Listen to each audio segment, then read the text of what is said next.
नमस्कार दोस्तों, good morning, सुप्रभात। मैं वेल तिवारी फिर से आप सभी के सामने हाजिर हूँ जीएस स्पेशल क्लासेस में। आज मैं आपके लिए लाया हूँ बहुत ही स्पेशल चीज़ जिसका नाम है उत्तर प्रदेश बजट। उत्तर प्रदेश सरकार ने इस बार फिर से अपना बजट पेश किया है और कह सकते हैं कि दूसरी बार अपने दूसरे कार्यकाल का दूसरा बजट पेश किया है और काफ़ी भारी भरकम सा बजट पेश किया। तो आज इसके बारे में बात करेंगे, कुछ फैक्ट्स एंड फिगर्स को देखेंगे, उसके बाद हम इस बजट में आखिर क्या क्या प्रावधान किए गए हैं उनके बारे में जाएंगे। तो आखिर जो स्टेट बजट होता है, जो सबसे पहला मेरा क्वेश्चन आपके लिए रहेगा वो आप आंसर देते रहिएगा, मैं इसका आंसर अभी दे दूंगा।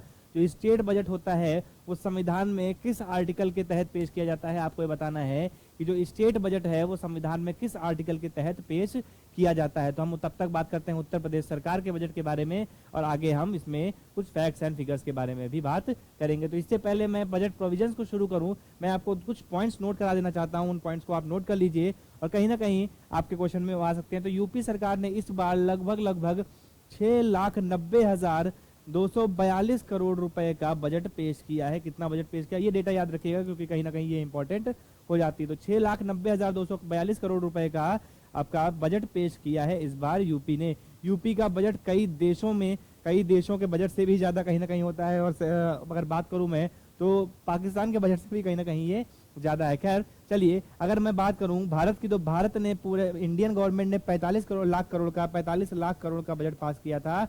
उसके मुताबिक अगर इसको हम कंपेयर करें, तो भारत यूपी सरकार ने 6,90,000 का बजट पास किया है, जिसमें कि लगभग 32,000 करोड़ रुपए की 32,000 करोड़ रुपए की जो है आपकी नई योजनाएं लॉन्च की गई हैं।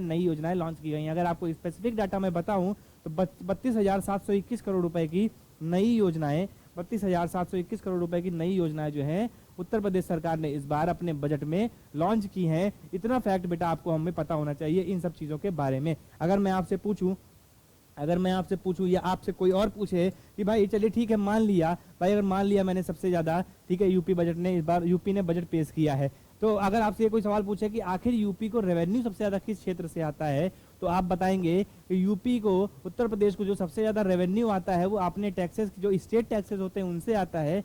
और लगभग 36.5% जो है, यानी कि अगर उसको 100 रुपए की आय हुई है, 100 रुपए की इनकम हुई है, उसमें से 36.5 रुपए जो है उसको कहां से आए हैं, उसके खुद के स्टेट टैक्सेस से, यानी उसके खुद के राज्य के करों से आए हैं। साथ ही साथ अगर उसको ये पूछे कि उसको सेंटर से लगभग कितना रुपया मिलता है, तो उसको अगर 100 रुपए की आय हुई है तो उसमें से लगभग 24% की जो आय है, यानी 24 रुपए की जो आय है, वो उसको केंद्र सरकार के आपके शेयर टैक्स शेयरिंग से होती है। तो ये तो बेटा कुछ बेसिक फिगर्स हो गए। अगर आपसे कोई पूछे कि यूपी सरकार का सबसे ज्यादा खर्चा किस क्षेत्र में होता है, तो सबसे ज्यादा खर्चा जो है वो कैपिटल एक्सपेंडिचर में करती है, यानी कि पूंजीगत व्यय में सबसे ज्यादा खर्चा करती है, एक्सपेंडिचर में करती है यूपी सरकार। और उसके बाद उसकी ये लगभग 20% है। और अगर आपसे पूछे कि दूसरे नंबर पर सैलरीज में खर्च होता है यूपी सरकार का लगभग 13.1%, यानी कि अगर 100 रुपए खर्च कर रही है तो 100 में से 13 रुपए वो सिर्फ अपने कर्मचारियों को सैलरी देने में खर्च करती है। तो ये कुछ बेसिक मैंने डेटा और फिगर आपको बताए यूपी बजट के लिए। अब मैंने आपसे पूछा था वीडियो की शुरुआत में कि किस आर्टिकल के तहत स्टेट बजट पेश होता है, तो आर्टिकल 202 संविधान के अनुच्छेद 202 के तहत गवर्नर ऑफ दैट स्टेट, यानी कि जो उस राज्य का गवर्नर होगा वो उस राज्य का बजट पेश करता है। चलिए, गवर्नर बजट पेश करता है। गवर्नर जो है आपको उसको शुरुआत करता है, जैसे राष्ट्रपति का भी भाषण होता है उसी तरह गवर्नर, राज्यपाल का भी भाषण होता है, पेश जो है वित्त मंत्री ही करते हैं। ठीक है, तो थोड़ा सा ध्यान दीजिए, जो मैं बोल रहा हूँ, क्या बोल रहा हूँ, कम से कम उसके बारे में समझिए। चलिए, तो हम बात करते हैं कुछ बजट प्रोविजंस के बारे में, छात्रों के लिए जो बजट में स्पेशल प्रावधान किए गए उनके बारे में।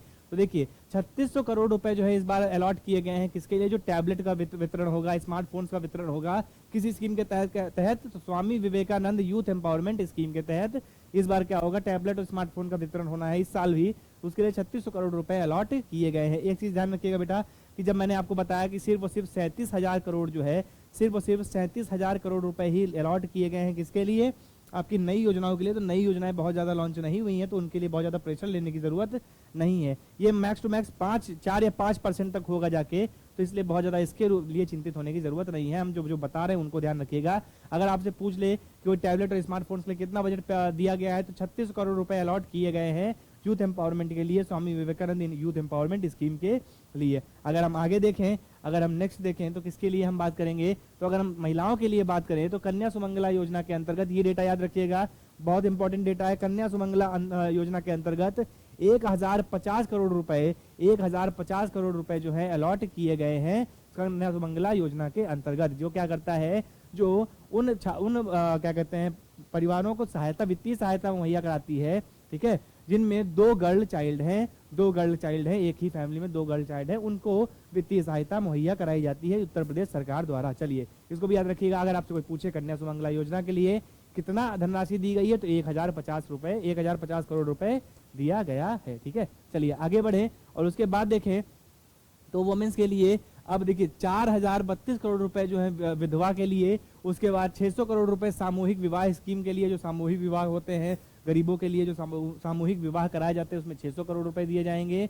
ये किसी भी जाति के लिए, इसमें कोई भी स्पेशल ऐसी कैटेगरी नहीं रखी गई कि SC ST OBC ऐसा कुछ नहीं है, ये सभी गर्ल्स के लिए ओपन है। अगर वो गरीब हैं, अगर वो कैपेबल नहीं है तो सामूहिक विवाह में पार्टिसिपेट करते हैं तो 600 करोड़ रुपए उसके लिए अलॉट किए गए हैं।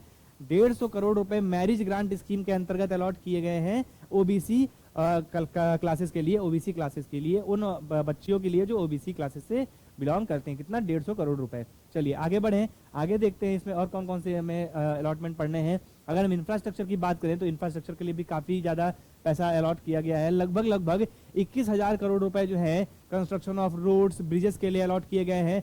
6,209 करोड़ रुपए में उनके मेंटेनेंस के लिए, यानी जो पहले से रोड और ब्रिज बने हुए हैं उनके मेंटेनेंस के लिए अलॉट करे गए हैं। तो कहीं ना कहीं ये एक बहुत लार्ज नंबर है जिसको अलॉट किया गया है, किसके लिए, जिसको अलॉट किया गया है मेंटेनेंस के लिए। Around 3% of the total budget जो है कंस्ट्रक्शन ऑफ रोड्स और ब्रिजेस के लिए अलॉट किया गया है। साथ ही साथ 3,473 करोड़ रुपए जो है प्रपोज किए गए हैं ब्रिजेस के लिए और एग्रीकल्चरल मार्केटिंग फैसिलिटीज को बनाने के लिए रूरल एरियाज में, यानी रूरल एरियाज में ग्रामीण क्षेत्रों में सड़कें बनाना, वहां पर मंडियां बनाना, वहां पर एग्रीकल्चर मार्केट्स को डेवलप करना, उसके लिए 3473 करोड़ रुपए अलॉट किए गए हैं, है ना। तो ये चीजें भी बेटा आपको पता होनी चाहिए कहीं ना कहीं। चलिए आगे देखें तो इसमें हम देख सकते हैं कि 1700 करोड़ रुपए किसके लिए दिए गए हैं। 1700 करोड़ रुपए दिए गए हैं रेलवे ओवरहेड ब्रिजेस को बनाने के लिए, रेलवे ओवरहेड ब्रिजेस को बनाने के लिए, रिलीजियस टूरिज्म को प्रमोट करने के लिए, धर्मार्थ मार्ग को बनाने के लिए 1000 करोड़ रुपए दिए जाएंगे, ठीक है। रिलीजियस टूरिज्म कहीं ना कहीं सरकार का बहुत प्रायोरिटी सेक्टर, इसमें प्रायोरिटी फोकस है कि जैसे आपने याद होगा ना गवर्नमेंट ऑफ इंडिया का राम जानकी यात्रा,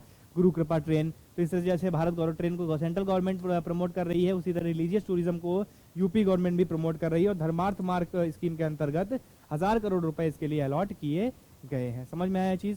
चलिए आगे बढ़े और देखें नेक्स्ट चीज हम, तो यहाँ पर भी हम देख सकते हैं कि मेंटेनेंस के लिए और जो है स्टेट रोड फंड में 2,500 करोड़ रुपए दिया गया है। साथ ही साथ आपके जो मेट्रो रेल प्रोजेक्ट है उसके लिए भी गोरखपुर और वाराणसी में मेट्रो रेल प्रोजेक्ट को बढ़ाने के लिए, इंप्लीमेंट करने के लिए लगभग 100 करोड़ रुपए दिए गए हैं। इसके लिए अब मैंने बताया था, अभी मैंने आज की करंट अफेयर्स क्लास में भी ये बताया हुआ है कि यूपी में लगभग 9 मेट्रो रेल प्रोजेक्ट्स प्रपोज्ड हैं। इसमें से 5 ऑपरेशनल हैं आपके। लगभग कौन कौन से, तो नोएडा, लखनऊ, कानपुर, आगरा और मेरठ जो ऑपरेशनल हैं, या इस साल के एंड तक ऑपरेशनल हो जाएंगे। साथ ही साथ 4 और भी हैं हमारे, ठीक है, गोरखपुर, प्रयागराज, वाराणसी, इस तरह से 4 और भी हमारे हैं जहां पर हमारी मेट्रो रेल प्रपोज्ड है या जो पाइपलाइन में है, जिन पर कार्य हो रहा है। तो उसी में से देखिए वाराणसी और गोरखपुर के लिए 100 करोड़ रुपया दिया गया है, ठीक है। चलिए तो ये चीजें बेटा आपको कहीं ना कहीं पता होनी चाहिए, सारी चीजें आप ध्यान देते रहिए। चलिए अगला देखें तो गोरखपुर इंडस्ट्रियल कॉरिडोर के लिए 200 करोड़ रुपए का अलॉटमेंट किया गया है। गाजियाबाद मेरठ कॉरिडोर के लिए आपका 13,006 करोड़ रुपए 1306 करोड़ रुपए दिए गए हैं, ठीक है, basically rapid rail transit system के लिए। साथ ही साथ 1 डिस्ट्रिक्ट 1 प्रोडक्ट के लिए 200 करोड़ रुपए अलॉट किया गया है, जिसमें यूनिटी मॉल बनाया जाएगा, ठीक है, यूनिटी मॉल बनाया जाएगा, इसमें 1 डिस्ट्रिक्ट 1 प्रोडक्ट को क्या किया जाएगा, बेचा जाएगा। अगर हम हेल्थ सेक्टर में आए, जॉब सेक्टर में आए, तो देखिए बजट प्रोविजंस में जो है इसमें ओल्ड एज और फार्मर पेंशन के लिए 7,248 करोड़ रुपए दिए गए हैं, यानी जो बुजुर्ग लोग हैं हमारे राज्य में, उनके लिए 7,248 करोड़ रुपए दिए गए हैं।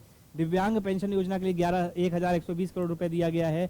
12,631 करोड़ रुपए नेशनल रूरल हेल्थ मिशन यानी NRHM में दिया गया है। NRHM में 12,631 करोड़ रुपए दिए गए हैं। तो ये चीजें भी आपको पता होनी चाहिए। साथ ही साथ फार्मास्यूटिकल रिसर्च के लिए, फार्मास्यूटिकल रिसर्च एंड डेवलपमेंट के लिए 20 करोड़ रुपया जो है दिया गया है। ठीक है, ये चीज़ भी आपको पता होनी चाहिए। कहीं ना कहीं ये जो 20 करोड़ रुपया दिया जा रहा है रिसर्च और डेवलपमेंट में, ये फार्मा सेक्टर में जॉब को क्रिएट करेगा। एनआरएचएम में जो रुपया दिया जा रहा है इसमें भी ये जॉब को क्रिएट करेगा, है ना। तो कहीं ना कहीं जॉब क्रिएशन के लिए भी अच्छा बजट माना जा सकता है। देखिए होता क्या है ना बेटा, होता ये है कि जब हम बहुत अपना मैक्सिमम अमाउंट ऐसी अननेसेसरी चीज़ों में खर्च कर रहे होते हैं तो कहीं ना कहीं वो पैसा जो है हमारे लिए जॉब क्रिएशन में यूज़ नहीं हो पाता है। इसीलिए सरकार कोशिश करती है कि हम अननेसेसरी खर्चों को रोकें और क्या करें, हम उनको स्ट्रीमलाइन करें और जॉब्स क्रिएशन में और एम्प्लॉयमेंट देने में उनको लगाएं। ठीक है, चलिए तो 401 करोड़ रुपया जो है आपका इलेक्ट्रॉनिक्स मैन्युफैक्चरिंग पॉलिसी के लिए रखा गया। यूपी की जो इलेक्ट्रॉनिक मैन्युफैक्चरिंग पॉलिसी है उसके लिए रखा गया है। 85 करोड़ रुपए जो है दिए जाएंगे स्टेट डाटा सेंटर को, जो स्टेट डाटा सेंटर आपका स्टैब्लिश किया जा रहा है। 60 करोड़ रुपए information technology and startup policy के लिए दिया जा रहा है। एग्रीकल्चरल एक्सेलरेटर फंड के लिए 20 करोड़ रुपए अलॉट किए जाएंगे। ठीक है, चलिए आगे देखें। अगर आगे देखें तो क्रिएशन ऑफ 20,000 जॉब्स जो है आपका 20,000 जॉब्स का क्रिएशन किया जाएगा अगले 5 सालों में यूपी टूरिज्म पॉलिसी के अंतर्गत, यूपी टूरिज्म पॉलिसी के अंतर्गत। और साथ ही साथ टारगेट इन्वेस्टमेंट है 10 लाख करोड़ का, यानी कि हम 10 लाख करोड़ का टारगेट इन्वेस्टमेंट लाएंगे और जिसकी मदद से 20,000 नौकरियों को इस्टेब्लिश करने की कोशिश करेंगे अगले 5 सालों में, है ना। चलिए तो ये बहुत इंपॉर्टेंट टॉपिक हो जाता है। चलिए कुछ एक्स्ट्रा हाईलाइट्स को देख लें हम। अगर कुछ एक्स्ट्रा हाईलाइट्स को देखें हम तो उसमें क्या क्या है देखिए, तो 1000 करोड़ रुपए जो है दिए गए हैं रेजिडेंशियल फैसिलिटीज़ के लिए, जो आपके हमारे सिपाही हैं, जो हमारा पुलिस बल है उसके घरों को निर्माण के लिए दिया गया है। साथ ही साथ स्टेट डिजास्टर रिस्पांस फंड के लिए 10 करोड़ रुपए रखा गया है और 850 करोड़ रुपए नए पुलिस कमिश्नरेट्स को डेवलप करने के लिए रखा गया है। तो कहीं ना कहीं एक नपा तुला बजट हम कह सकते हैं। सभी सेक्टर्स को थोड़ा थोड़ा पैसा पहुंचाया गया है। कोई बहुत ज़्यादा नई स्कीम्स भले ही ना लॉन्च की गई हो, लेकिन पुरानी स्कीम्स में काफ़ी बड़ा अमाउंट अलॉट किया गया है। तो दोस्तों आज के लिए इतना ही रखते हैं, हम फिर कभी हाजिर हो जाएंगे नए टॉपिक के साथ, नए क्लास के साथ। तब तक नमस्कार, thank you, have a nice day. उम्मीद करता हूँ क्लास अच्छी लगेगी और प्लीज़ अगर अच्छी लगे तो do like share and subscribe. Thank you, have a nice day, धन्यवाद।